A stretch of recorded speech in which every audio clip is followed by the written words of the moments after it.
सोचिए, एक बिल्कुल साधारण सा रात का खाना अचानक एक भयानक मेडिकल मिस्ट्री में कैसे बदल सकता है। आज इस एक्सप्लेनर में हम बिल्कुल यही समझेंगे। मुंबई के पायधोनी इलाके में घटी उस दर्दनाक रात की पूरी डिटेल को आज हम स्टेप बाय स्टेप डिकोड करेंगे। इस पूरी कहानी की शुरुआत ना एक बहुत ही आम और मासूम सी शाम से होती है। अगर हम पिता अब्दुल्ला दोकाड़िया के आखिरी बयान पर गौर करें जो उन्होंने पुलिस को दिया था, तो उन्होंने बस इतना कहा था कि उन्हें थोड़ी भूख लगी थी, इसलिए उनकी पत्नी ने तरबूज काटा और सबने खाया। सुनने में ये शब्द कितने आम लगते हैं ना, लेकिन इसके ठीक बाद जो हुआ वो सच में बहुत खौफनाक था। पायधोनी के दुकाड़िया परिवार के लिए जो शाम एक खुशनुमा गेट टुगेदर थी, वो अचानक एक ऐसी ट्रेजेडी बन गई जिसने 4 जिंदगियां छीन लीं। अब्दुल्ला, उनकी पत्नी नसरीन और उनकी 2 जवान बेटियां आयशा और ज़ैनब। सिर्फ एक आम डिनर से शुरू हुई बात देखते ही देखते एक ऐसी मेडिकल मिस्ट्री बन गई जिसने पूरे इलाके को हिलाकर रख दिया। अब जरा इस टाइमलाइन पर ध्यान दीजिए। इस घटना की रफ्तार सच में हैरान करने वाली है।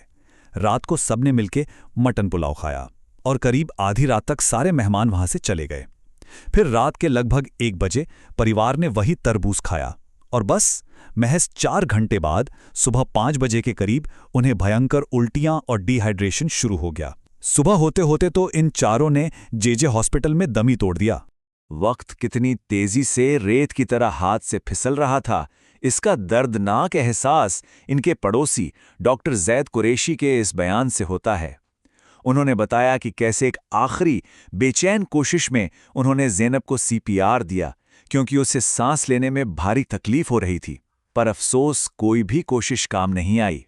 तो सवाल ये उठता है कि शुरुआती जांच में सारा शक आखिर फूड पॉइजनिंग और खास तौर पर उस तरबूज पर ही क्यों गया? इसकी वजह बिल्कुल साफ थी। जिन बाकी मेहमानों ने थोड़ी देर पहले वही मटन पुलाव खाया था, वो लोग बिल्कुल ठीक थे। नुल बाजार वाले वेंडर से लाया गया वो तरबूज ही आखिरी चीज थी जो सिर्फ इन चारों ने खाई थी। तो जाहिर है इन्वेस्टिगेशन का पूरा फोकस उसी पर आके टिक गया। लेकिन यहां आता है पहला बड़ा ट्विस्ट। खाने में मिलावट वाली जो थ्योरी थी, वो एफडीए की रिपोर्ट आते ही पूरी तरह फ्लॉप हो गई। एफडीए ने जब टेस्ट्स किए तो उन्हें तरबूज या घर के किसी भी खाने में कोई आर्टिफिशियल स्वीटनर या सिंथेटिक रंग नहीं मिला। सारे सैंपल्स बिल्कुल स्टैंडर्ड क्वालिटी के थे। हालांकि एफडीए वहां बैक्टीरियल टेस्ट्स नहीं कर सकी, लेकिन केमिकल मिलावट वाली बात लगभग गलत साबित हो चुकी थी। असली और सबसे चौंका देने वाला मोड़ तो तब आया जब प्रिलिमिनरी फॉरेंसिक रिपोर्ट सामने आई। देखिए, एक आम फूड पॉइजनिंग में आम तौर पर उल्टी और डिहाइड्रेशन जैसे लक्षण होते हैं, पर यहाँ सच्चाई किसी डार्क सस्पेंस थ्रिलर जैसी थी। मृतकों के दिमाग, दिल और आंतें अंदर से हरे रंग की हो चुकी थीं और सबसे बड़ी बात, उनके शरीर में मॉर्फिन के अंश पाए गए। अब ये तो तय था कि ये कोई नॉर्मल फूड पॉइजनिंग बिल्कुल नहीं थी। मॉर्फिन का मिलना अधिकारियों के लिए किसी बड़े झटके से कम नहीं था। बेसिकली ये एक बेहद ताकतवर ओपियोइड पेन किलर है जो हॉस्पिटल्स में आमतौर पर सीवियर पेन के लिए यूज होता है। फूड पॉइजनिंग के केसेस में इसका मिलना लगभग नामुमकिन है। इस एक अकेली खोज ने सीधे तौर पर एक जानलेवा ओवरडोज की गंभीर आशंका पैदा कर दी। अब थोड़ा मेडिकल साइंस की तरफ चलते हैं। मॉर्फिन जैसा ताकतवर ओपियोइड आखिर इतना जानलेवा कैसे बन जाता है? मेडिकल भाषा में इस कंडीशन को ओपियोइड टॉक्सिड्रोम ट्रायड कहते हैं।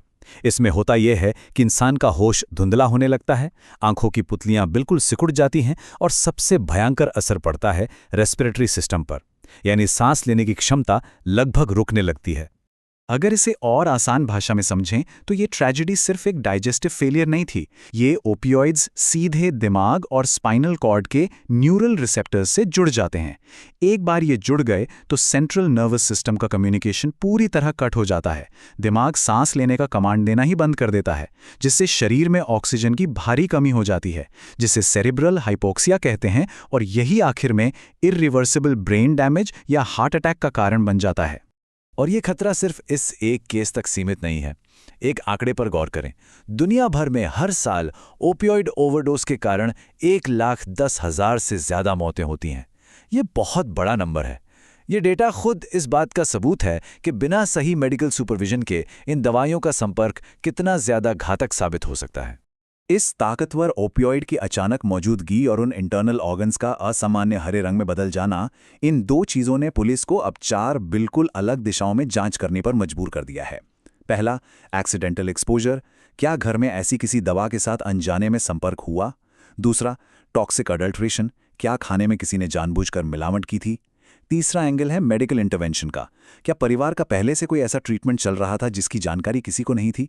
और चौथा, सबसे डरावना एंगल, मास सुसाइड, क्या परिवार ने खुद एक साथ इसका सेवन किया? फिलहाल जांच पूरी तरह से ऑन है और अधिकारी हर एक बारीकी को खंगाल रहे हैं। विसेरा और स्टमक वॉश के सैंपल्स कलीना फोरेंसिक्स लैब में भेजे जा चुके हैं।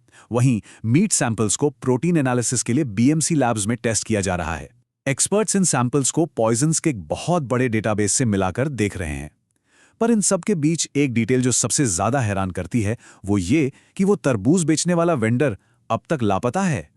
ये पूरी मेडिकल मिस्ट्री आखिर में सबको इसी सवाल पर लाकर खड़ा कर देती है कि एक शांत, आम सा पारिवारिक डिनर आखिर इस अनसुलझे ट्रेजेडी में कैसे बदल गया।